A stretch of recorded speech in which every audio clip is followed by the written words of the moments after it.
আল্লাহ পাক রব্বুল আলামিন লক্ষাধিক নবী রাসূল পাঠিয়েছেন এই ধরার বুকে আল্লাহর দ্বীন, আল্লাহর ওয়াহদানিয়ত, রুবুবিয়ত, একত্ববাদ, সত্য প্রতিষ্ঠার জন্য, মিথ্যা বিলুপ্তির জন্য। লক্ষাধিক নবী রাসূল ন্যায়ের দাওয়াত দিয়েছেন, মিথ্যার বিরুদ্ধে কথা বলেছেন। অসংখ্য নবী রাসূলগণকে ন্যায়ের পক্ষপাতিত্ব করার কারণে জীবন উৎসর্গ করা লাগছে। অসংখ্য নবী রাসূলগণকে শহীদ করে দেওয়া হয়েছে। তারই ধারাবাহিকতায় সাহাবায়ে কেরাম, ওলি আল্লাহ, গাউস কুতুবগণ, হক্কানি রব্বানি ওলামায়ে কেরামগণ ন্যায়ের পক্ষে, মিথ্যার বিরুদ্ধে কথা বলছেন, কিয়ামত পর্যন্ত বলবেন। এই ইসলাম কিয়ামত পর্যন্ত থাকবে হক্কানি রব্বানি ওলামায়ে কেরাম, ওলি আল্লাহ, গাউস কুতুবগণের মাধ্যমে, ঠিক কিনা? এজন্যই ওলামায়ে কেরাম সম্পর্কে আমার দয়াল নবীজি বলেছেন, আল উলামা ওয়ারাসাতুল আম্বিয়া। ওলামায়ে কেরাম হচ্ছেন নবীগণের ওয়ারিস।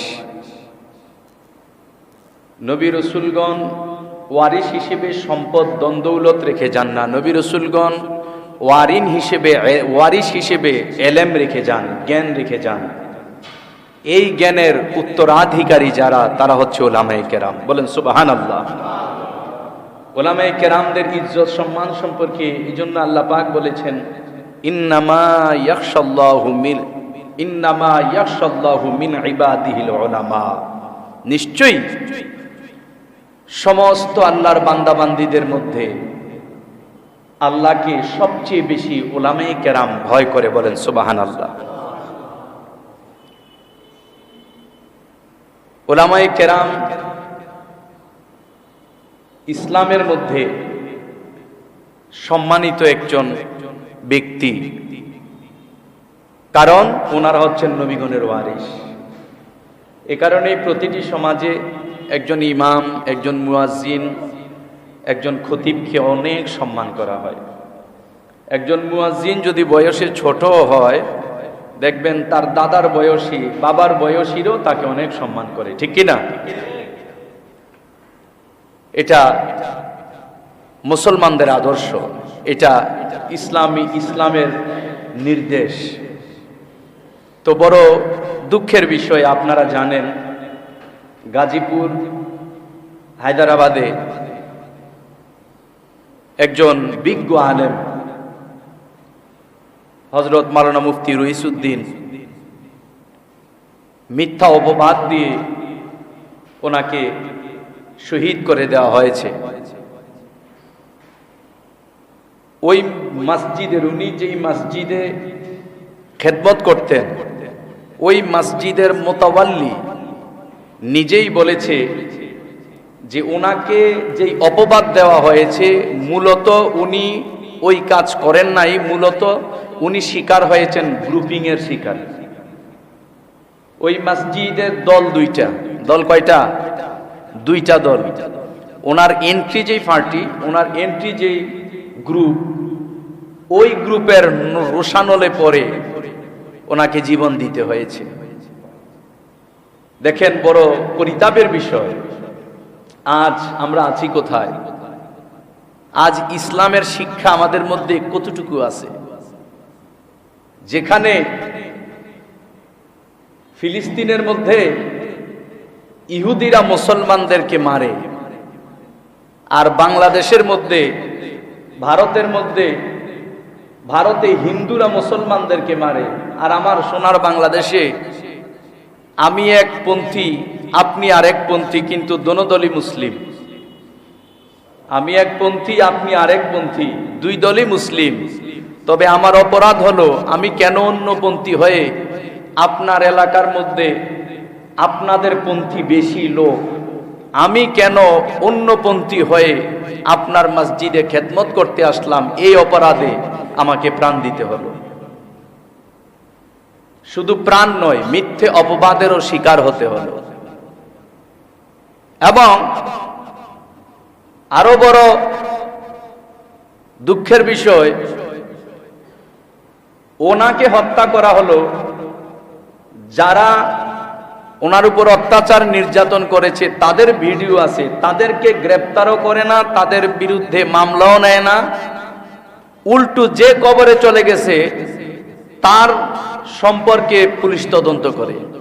সে তো মরেই গেছে, সে তো কবরেই চলে গেছে। তাকে যে মারা হলো আসলে ঘটনা সত্য না মিথ্যা সেটারই না তদন্ত করার দরকার ছিল। কিন্তু আজ আমরা কি শিক্ষা পাই? এজন্য আমি বলি, আমরা মুসলমানদের উচিত সাহাবে কেরামদের জীবনী অনুসরণ করা, আউলিয়া কেরামদের জীবনী অনুসরণ করা। যদি এই ধরনের মন মানসিকতা আমাদের মধ্যে থাকতো, মুসলমানদের মধ্যে বিভিন্ন দল উপদল থাকতেই পারে, কিরে ভাই ঠিক না? থাকতেই তো পারে। তাই বলে আমার দলের না, সে অন্য দলের বলে আমি তাকে হত্যা করে ফেলতে হবে? এটা কোন শিক্ষা? এটা কোন ইসলাম? যেখানে ইসলাম বলে তোমার দেশে তোমার রাষ্ট্রে অন্য ধর্মের লোক যদি থাকে তাকে তুমি নিরাপত্তা দিবা, তার ধর্ম সে পালন করবে, তোমার ধর্ম তুমি পালন করবা। লা ইকরাহা ফিদ্দীন, ধর্ম নিয়ে কোনো জোর জবরদস্তি নেই। যে এটাই হলো ইসলামের প্রকৃত শিক্ষা। কিন্তু আপনি কোন শিক্ষা পেলেন যে আপনার মতাদর্শের হবে না বলে মিথ্যা অপবাদ দিয়ে ওনাকে শহীদ করে ফেলতে হবে? বুঝা গেল আপনার শিক্ষাটা সঠিক শিক্ষা নয়, আপনার শিক্ষাটা ভুল শিক্ষা। আপনি যেই পার্টি করছেন নিঃসন্দেহে ভুল পার্টি, কারণ সঠিক দল হলে কখনো এই কাজ হতে পারে না। একটা মানুষ, একজন আলেম, একজন নায়েব রাসূলের উপর নির্যাতন করে তাকে হত্যা করা হয় না। আমরা উলামায়ে কেরামের কাছে শুনেছি, আপনারা শুনেছেন, আমরা পড়েছি যে কারবালার ময়দানে নবীজির আওলাদ ইমাম হোসেনকে পানি দেওয়া হয় নাই। ছোট্ট দুধের শিশু আলী আসগর বুকের দুধ পায় না, বুকের দুধ নেই, এক ফোঁটা পানি দেয় না ইয়াজিদের দল। কিন্তু এখন এই যুগে এসে এমন বর্বরতা আবার দেখছি। আপনারা দেখেছেন, পুলিশ গ্রেপ্তার করে গাড়িতে উঠিয়েছে, সে তৃষ্ণার্ত। পুলিশ তার মুখের সামনে পানির বোতল নিয়ে তাকে পানি পান করাবে বলে দেখিয়ে সে যখন একটু হাঁ করেছে, বোতলটা আবার নিয়ে চলে এসেছে। ভেবে দেখেন কত ভয়ানক একটা ব্যাপার হতে পারে। এবং সারা শরীর রক্তাক্ত, প্রয়োজন ছিল চিকিৎসার, চিকিৎসা না করে জেলখানায় রেখে থানায় নিয়ে তারপরে জেলখানায় স্থানান্তরিত করে সেখানেই তাকে মৃত্যুবরণ করতে হলো। এতেই তো বোঝা যায় যেটা 100% পরিকল্পিত। প্রিয় ভাইয়েরা, এজন্য আমি চেষ্টা করি আপনাদেরকে ইসলামের প্রকৃত রূপরেখাটা তুলে ধরার জন্য সব সময়, যে ইসলাম কখনো বর্বরতা শিক্ষা দেয় না। আমার মুসলমান ভাই হোক, সে অন্য দল করে, কিন্তু তাকে আঘাত করার শিক্ষাটা আমাকে ইসলাম দেয় না। যেখানে অন্য ধর্মের মানুষকে আঘাত করার শিক্ষা ইসলাম না দিবে, সেখানে যাদের মুখে দাড়ি আছে, টুপি আছে, তাদেরকে আঘাত করার শিক্ষা ইসলাম তো দিতেই পারে না। ইসলামের শিক্ষা হলো, তোমার ভাই যদি না বুঝে একবার কেন শতবার বুঝাবে। তোমার ভাই যদি তুমি মনে করো ভুল পথে আছে, তুমি 1000 বার তোমার ভাইটাকে বুঝাবে। এটা তোমার দায়িত্ব, মেরে ফেলা দায়িত্ব নয়।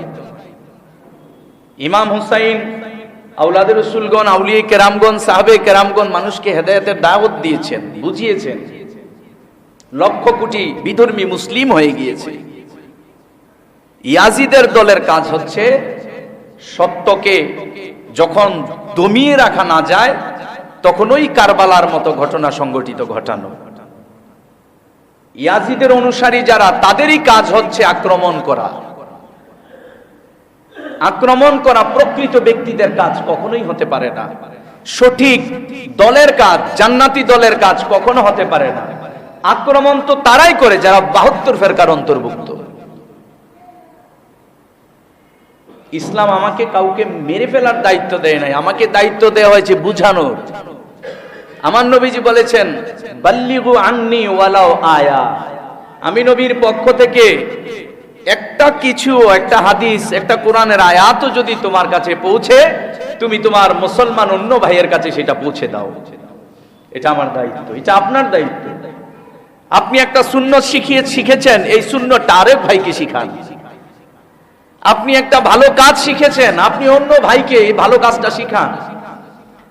আপনি আউয়াবিনের নামাজ পড়তে পারেন, আপনার আরেক ভাই আউয়াবিনের নামাজ পড়তে পারেন, আপনার ওই ভাইটাকে আউয়াবিনের নামাজ শিখান। আপনি তাহাজ্জুদ পড়েন, আরেক ভাই তাহাজ্জুদ পড়ার নিয়ম জানে না, আপনি ওই ভাইটাকে তাহাজ্জুদ পড়ার নিয়মটা শিখান। আপনার কাছে যে ভালো কথা পুছবে, ভালো কথাগুলো আপনার অন্য ভাইয়ের কাছে পৌঁছে দিবেন। এটাই হচ্ছে ইসলামের শিক্ষা, যেমনটি আমরা দেখতে পাই সাহাবায়ে কেরামের জীবনে। সিদ্দিক আকবর আপনারা জানেন আল্লাহর হাবিবের শ্রেষ্ঠতম সাহাবী। আল্লাহর নবীর লক্ষাধিক সাহাবী ছিল, তন্মধ্যে সমস্ত আইম্মায়ে কেরামের এজমা, সমস্ত ইমামগণের ঐক্যমত, সমস্ত মুসলিমদের ঐক্যমত, এবং বুখারী শরীফের মধ্যে রয়েছে আফদালুল বাশার বাদাল আম্বিয়া, নবী রাসূলগণের মধ্যে শ্রেষ্ঠতম মানুষ, নবী রাসূলগণের পরে শ্রেষ্ঠতম যিনি মানব, তিনি হচ্ছেন হযরত আবু বকর সিদ্দিক রাদিয়াল্লাহু তাআলা আনহু। বলেন সুবহানাল্লাহ। এজন্যই তিনি শ্রেষ্ঠ খলিফা, এক নাম্বার খলিফা। এজন্য সাহাবায়ে কেরামের মধ্যে কারো উপাধি খলিফাতুর রাসূল নাই, কোন সাহাবীর নাই। একমাত্র একজন সাহাবীর উপাধি খলিফাতুর রাসূল, তিনি হচ্ছেন হযরত সিদ্দিক আকবর। যেই সিদ্দিক আকবর মক্কার শ্রেষ্ঠতম অন্যতম ব্যবসায়ী ছিলেন, অভাব ছিল না ওনার জীবনে, অনটন ছিল না। বিজ্ঞ একজন ব্যবসায়ী, বিচক্ষণ একজন ব্যক্তি, শ্রেষ্ঠতম একজন ব্যবসায়ী, অভাব অনটন কখনো দেখেইনি। সেই সিদ্দিক আকবর দয়াল নবীজির কদম মোবারকে যখন আসলেন, মুসলমান যখন হলেন, তিনি ইসলামের জন্য দিতে দিতে দিতে দিতে এমন এক অবস্থা হয়েছে, 2 দিন 3 দিন চলে যায়, 3 দিনের দিনেও একটা খেজুর পায় না উনি খাওয়ার জন্য। বলেন সুবহানাল্লাহ। অথচ তিনি ছিলেন শ্রেষ্ঠ ব্যবসায়ী, কাপড় ব্যবসায়ী, তিনি ব্যবসা করতেন, কিন্তু ইসলামের জন্য তিনি উদার ছিলেন। তিনি জঙ্গি মনা ছিলেন না এখন আমাদের মতো। আমরা তো জঙ্গি স্টাইল। আসলে ইসলামের মধ্যে যদিও মূলত জঙ্গিবাদ নেই, কিন্তু কিছু কিছু মানুষের কর্মের কারণে, কিছু কিছু আলেমদের কর্মের কারণে আজকে আমাদেরকে এই অপবাদটা দেওয়া হয়। কিছু কিছু মানুষের কর্মের কারণে আজকে বেটা কত ধর্ষক পাস, তাদেরকে জামাই আদর করে জেলখানা থেকে বের করা হয়। কত বড় বড় চাঁদাবাজ, টেন্ডারবাজ, কত বড় বড় অপরাধী জেলখানা থেকে ফুলের মালা দিয়ে বের করা হয়। আর একজন নায়েব রাসূল মিথ্যা অপবাদ দিয়ে আলেমদের তত্ত্বাবধানে, আলেম তাদের পরিকল্পনায় শহীদ করে দেওয়া হয়। কই মদিনার ইসলাম আর কই আমাদের এখনকার তৈরি ইসলাম? কই খাজা গরিবে নওয়াজের ইসলাম, কই শাহজালাল মুজাররিদি ইয়ামানির ইসলাম, আর কই আমাদের মন গড়া এখন কর্মকাণ্ড? প্রিয় ভাইয়েরা, দেখেন সেই সিদ্দিক আকবর ইসলামের জন্য সর্বোচ্চ বিলিয়ে দিয়েছেন, সবকিছু বিলীন করে দিয়েছেন। সিদ্দিক আকবর মুসলমানের সংখ্যা 38 যখন হলো, তিনি বললেন, নবী গো, আপনি যে গোপনে গোপনে ইসলামের দাওয়াত দেন, আমার তো আর সহ্য হচ্ছে না। আমি চাই আপনি আমাকে অনুমতি দেন, আমি খানে কাবার সামনে দাঁড়িয়ে সমস্ত মানুষদেরকে ইসলামের দাওয়াতটা আমি দিতে চাই। বলেন সুবহানাল্লাহ। আমার নবীজি অনুমতি দেয় নাই। আবু বকর, এখনো তো সময় হয়নি, আমাদের সংখ্যা অনেক কম, আমরা দুর্বল, এখন প্রকাশ্যে ইসলামের দাওয়াত দিতে গেলে আমাদেরকে নিশ্চিহ্ন করে ফেলবে ওরা। আবু বকর তো প্রেমিক, মন মানে না, বারবার নবীজিকে বিরক্ত করতে লাগলেন। নবীজি অনুমতি দিলেন, বললেন ইয়া রাসূলুল্লাহ আপনি আমার সাথে থাকবেন, আপনাকে সাহাবী পাহারা দিবে, আমি আপনার কথাটা মানুষের কাছে পৌঁছে দেব। কেন? আপনি যদি সামনে থেকে কথা বলতে যান আর আপনার গায়ে যদি বেঈমানরা আঘাত করে, বেদিনরা আঘাত করে, আমি সিদ্দিক আকবর কলিজা ফেটে মরে যাব। সুতরাং আপনাকে, আপনার সাহাবীরা, আমার মুসলমান ভাইয়েরা আপনাকে রক্ষা করবে, আপনি সাথে থাকবেন আর আপনার কথাগুলো আমি বলবো।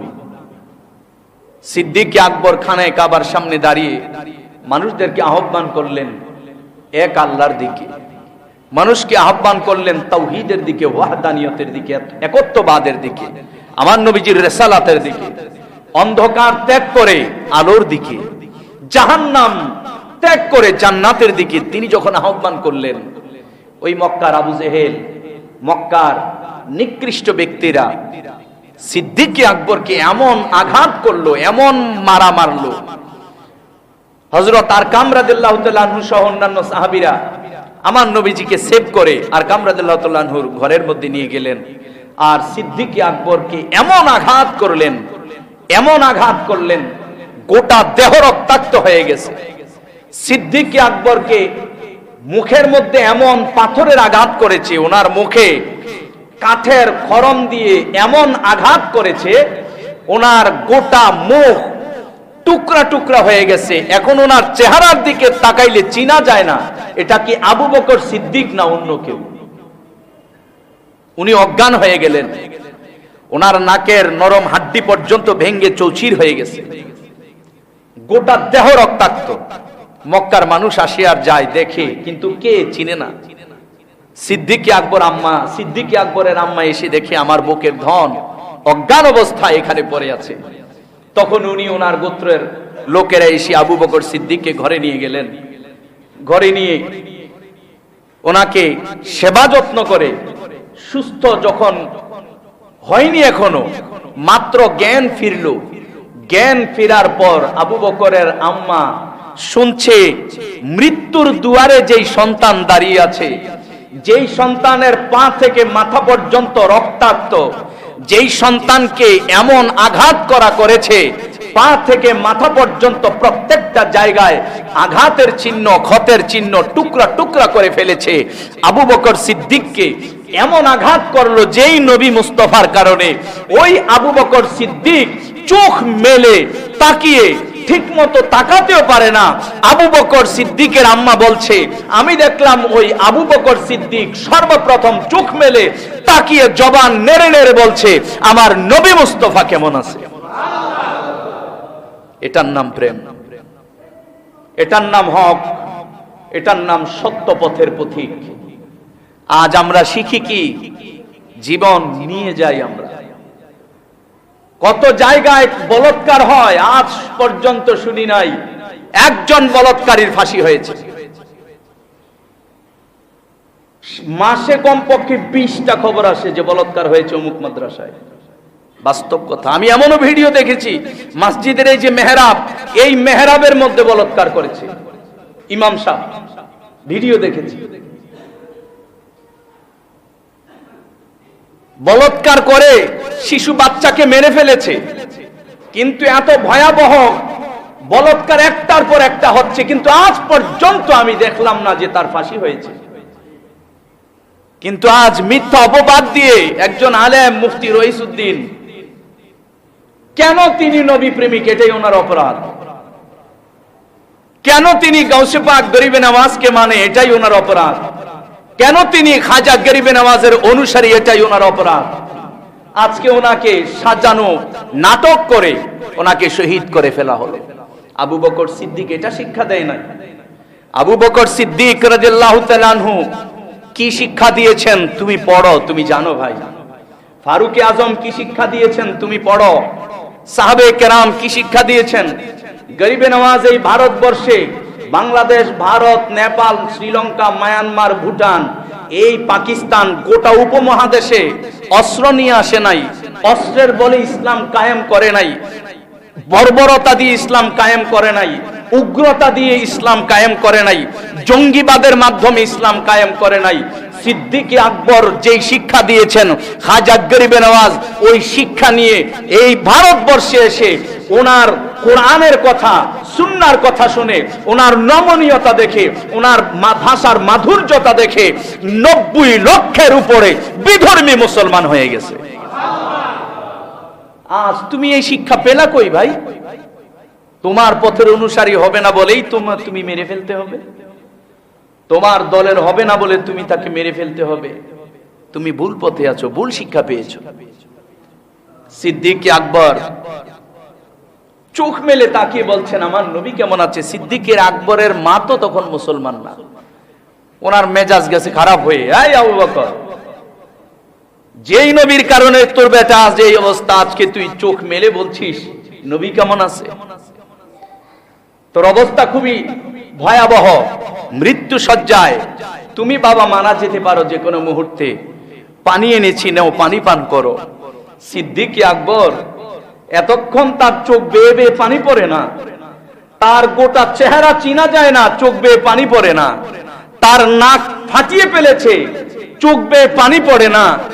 তার পা থেকে মাথা পর্যন্ত মারতে মারতে টুকরো টুকরো করে ফেলেছে গোশত, চোখ বেয়ে পানি পড়ে না। যখন বলল বাবা তুমি পানি পান করো, তোমার গলা শুকিয়ে আছে, সিদ্দিক আকবর তখন চোখের পানি ছেড়ে দিয়ে বলে মাগো আমার নবী রাহমাতুল্লিল আলামিন কেমন আছে, আমার দুই চোখে যতক্ষণ না দেখবো আমি পানি পান করব। এটার নাম নবী প্রেম।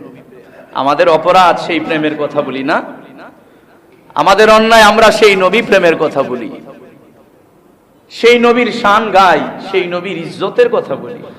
আরে আমরা বলবো না কেন? আল্লাহ তো বলেছেন ওয়ারাফা'না লাকা যিকরাক। হাবিব গো, আমার বান্দারা আপনার জিকির না করলে আপনার ইজ্জতের বিন্দু মাত্র কমতি হবে না। আপনার জিকির আমার গোটা বান্দা নয়, আসমানের ফেরেশতারাও যদি না করে আপনি নবী মুস্তাফার ইজ্জত বিন্দু মাত্র কমবে না। কেন? ওয়ারাফা'না লাকা যিকরাক। হাবিব, আমি আল্লাহ আপনার জিকিরকে আপনার খাতিরে সুমহান করে দিয়েছি, সর্বোচ্চ আসনে স্থান দিয়েছি। কেমন করে দিলেন আল্লাহ স্থান? আরে আমার নাম নেই আল্লাহ পাকের কাছে, আপনার নাম নেই, পৃথিবীর কোন নবী রাসূলের নাম নেই। আমার আল্লাহ বলেন আরশ আজিম, আল্লাহ বলেন আমি আরশ আজিম বানিয়ে আরশ আজিমের মধ্যে আমি আল্লাহ গেইটে আপনার নাম মোবারক, আপনার জিকির আমি আল্লাহ ফিটিং করে দিয়েছি। ওয়ামা আরসালনাকা ইল্লা রাহমাতাল লিল আলামিন, সূরা আম্বিয়ার 107 নম্বর আয়াত। আল্লাহ বলেছেন আমি নাকি আল্লাহর কুল কায়নাতের জন্য রহমত। তুমি আরশ কত উপরে, 7 আসমানের উপরে, আর আমি হলাম জমিনে, তোমার জন্য আমি রহমত কেমন করি? আরশ আজিম বলে নবী গো, আল্লাহ যখন আমাকে বানাইলো, আমি আরশ আজিমকে বানানোর পর আরশ আজিম এটা নিয়ম, যে যেটা বানায় সেটার গেইটে তার নাম থাকে, ঠিক না?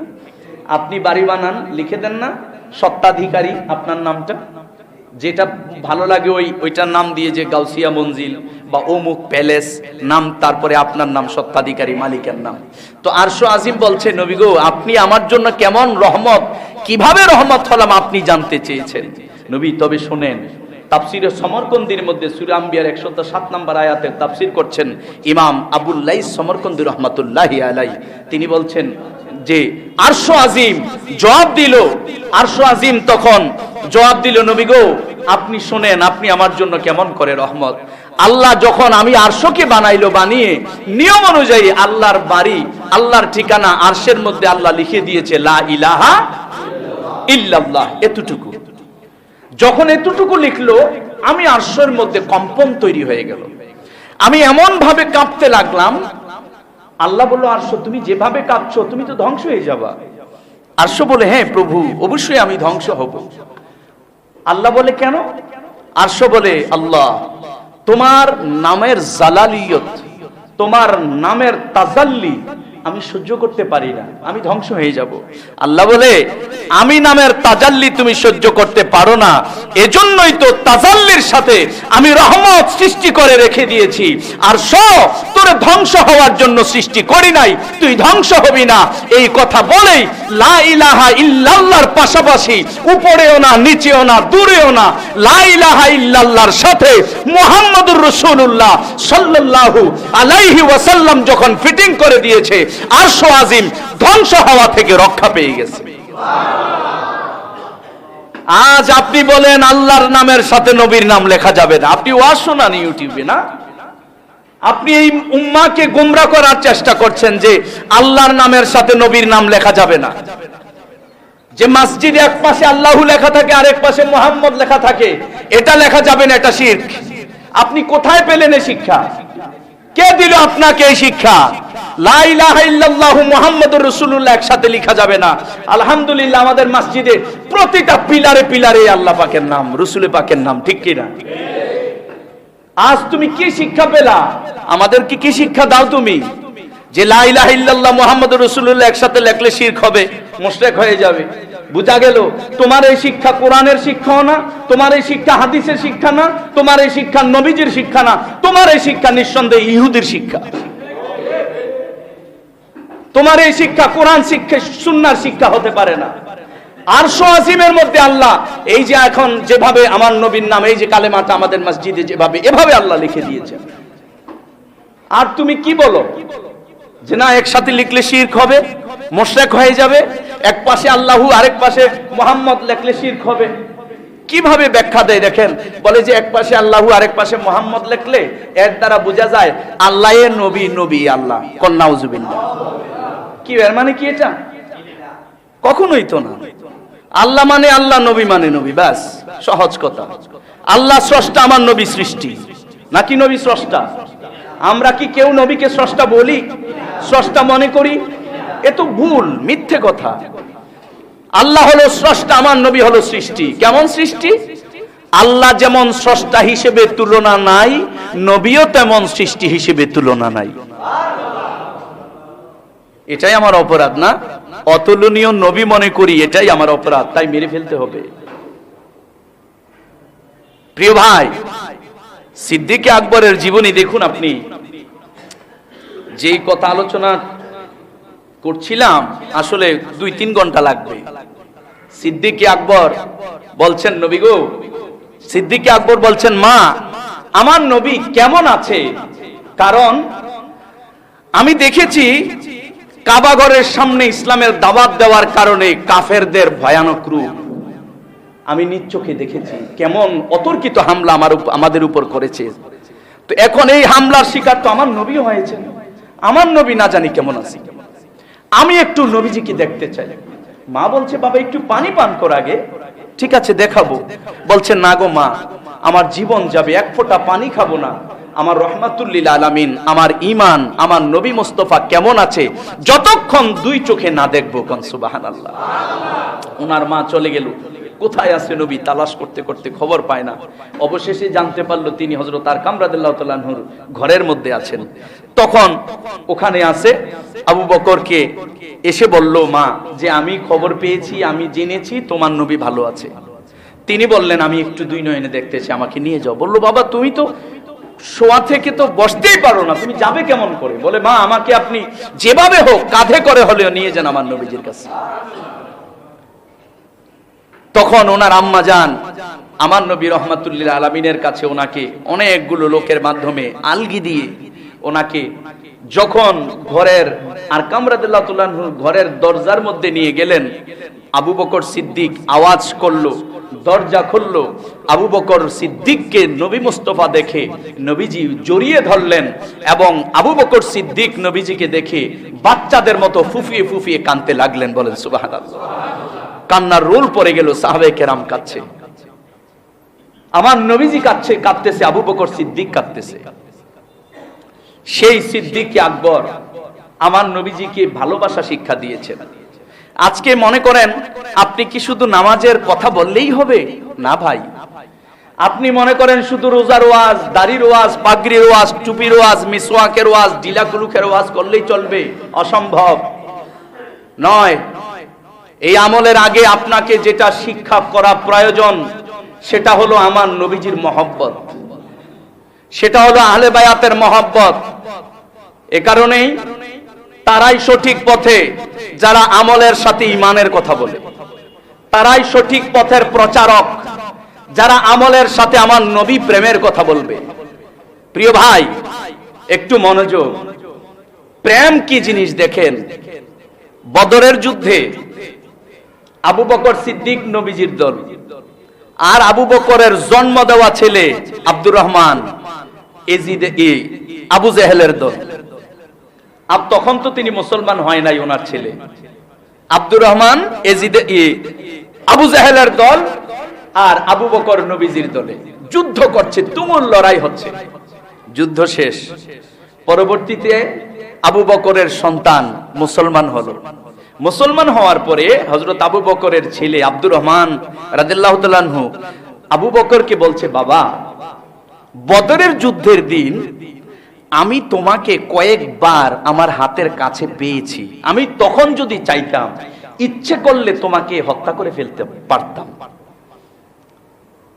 আবু বকর বলে, আসলেই সত্যি?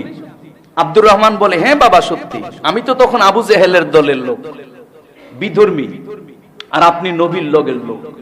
তখন আবু বকর বলল, বাবা তুমি মারলে না কেন আমাকে? তখন আব্দুর রহমান বলছে, কেমন করে মারবো? তুমি আমার বিপক্ষে হলেও তুমি তো আমার বাবা, তুমি আমার যদি এন্ট্রি, কিন্তু তুমি তো আমার বাবা, এজন্যই মারি নাই। কিন্তু যদি চাইতাম তোমাকে মারা খুবই সহজ ছিল, আমার হাতের কাছে তুমি কয়েকবার ছিলা। তখন আবু বকর জবাব দিল, বাবা আসলেই সত্যি? বলে, হ্যাঁ সত্যি। আবু বকর বলে, তবে এবার আমি নবীর কাছ থেকে কি শিখেছি সেটা জানবা? বলে, হ্যাঁ বলুন। বলে, বাবা আমি আবু বকর সিদ্দিক খোদার কসম করে বলি, আমি যেই নবীর আশকের শরাব পান করেছি, যেই নবীর প্রেমে মাতোয়ারা হয়েছি, যেই নবীর প্রেমের পাগল হয়েছি, ওই নবীর জন্য জীবনকে উৎসর্গ করতে শিখেছি। শোন আমার সন্তান, আমার তোর নসিব ভালো, ভাগ্য ভালো, আমি তোরে দেখি নাই আমার সামনে। খোদার কসম, আমি সিদ্দিক আকবর যদি তোকে আমার সামনে একবার পেতাম, আমি আমার সন্তান ভুলে যেতাম, ইয়া রাসূলুল্লাহ বলে তোর দেহ থেকে গর্দান দুই টুকরা করে দিতাম। এটার নাম প্রেম, এটার নাম মহব্বত। এই নবী প্রেমের শিক্ষাটাই আমাদের অন্তরে ধারণ করতে হবে। কেন? বুখারী শরীফ 8 নম্বর হাদিস, লা ইউমিনু আহাদুকুম হাত্তা আকুনা হাব্বা ইলাইহি মিন ওয়ালিদিহি ওয়া ওয়ালাদিহি ওয়ান নাসি আজমাইন। মেশকাত শরীফ 30 পৃষ্ঠার হাদিস। আমার নবী বলেন, ততক্ষণ পর্যন্ত তুমি মুমিন হতে পারবা না যতক্ষণ না তোমার ছেলে, মেয়ে, স্ত্রী, বাবা, মা, পরিবার পরিজন, ধন দৌলত, এমনকি নিজের জীবনের চেয়ে আমি নবীকে বেশি ভালো না বাসবা, ততক্ষণ পর্যন্ত তুমি ঈমানদার হতে পারবা না। বলেন সুবহানাল্লাহ। ওই নবীজির প্রেম আমাকে আপনাকে শিখতে হবে, জানতে হবে, ওই নবীজির মহব্বত শিখতে হবে, এবং ওই নবীজির মহব্বতের পাশাপাশি আমল করতে হবে, নবীজির সুন্নাতের অনুসরণ করতে হবে, অনুসারী হতে হবে, তবেই তো আপনি জান্নাতি। অন্যথায় আপনার ঠিকানা জাহান্নাম, বই কিছুই নয়। আপনি যতই দাড়িওয়ালা পাগড়িওয়ালা হন না কেন, ওই নবী বাদ দিয়ে জান্নাতের আশা করা বড় বোকামি। কারণ জান্নাত আল্লাহ বানিয়েছেন, কিন্তু মালিকানা নবীজিকে দান করে দিয়েছেন। ইন্না আ'তাইনা, এই আয়াতের তাফসীর দেখেন, তাফসিরে জালালাইন, তাফসিরে মাদারিক, তাফসিরে সমরকন্দি, তাফসিরে রুহুল বয়ান, তাফসিরে রুহুল মাআনি, তাফসিরে মাআলিমুত তানজিল, তাফসিরে নিশাপুরি, তাফসিরে কবির। আমি সবগুলো তাফসির পড়েছি, আমার কাছে আছে। এই তাফসিরগুলো পড়ে দেখেন যে আল্লাহ বলেন, নবী গো, আপনাকে আমি আল্লাহ পাক রব্বুল আলামিন যত ভালো কিছু আছে সকল কিছু ভালোবেসে আপনাকে দান করে দিয়েছি। আল্লাহ আমাদের সকলকে কবুল করুক, বলুন আমিন।